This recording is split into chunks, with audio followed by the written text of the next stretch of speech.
Hello friends, today I am going to teach you English grammar topic verbs. You all know verbs are action words. No, verbs are not only action words, verbs are more than that. Let me give you some example. She is happy. I have a car. In this, if I ask you, what is the verb?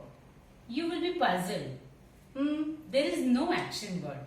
What should I underline? So, that's why I am telling you, verbs are not only action words, verbs are ash. It's easy to remember, verbs are ash. Let me explain you, what is ash? Definitely, it's not Aishwarya Rai.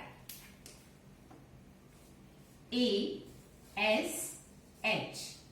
A stands for your action words which you know. Second is S. S is state. State can be considered as being. Being means the verb be, which is used in different forms in simple present tense, past tense and future tense. That I will tell you later on. So this sentence, she is happy. In this, is the verb. It is the state of that person. She is happy. She is kind. She is rich. She is poor. She was unhappy. Like this. So verb B has its three forms. In present tense, is, am, are. In past tense, was and were.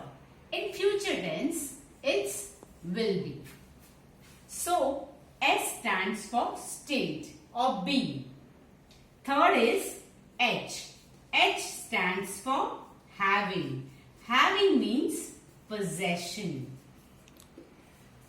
Like, I have 5 cars. I have a huge bungalow. I have 2 children. She had a beautiful daughter.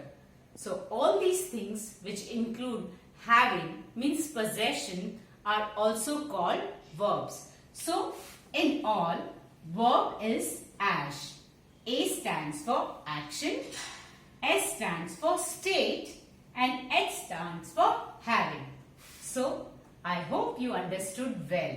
So, always remember, verbs are not only action words. Verb has more things like state and having. I hope you like this lesson. So please subscribe our channels and like. Thank you.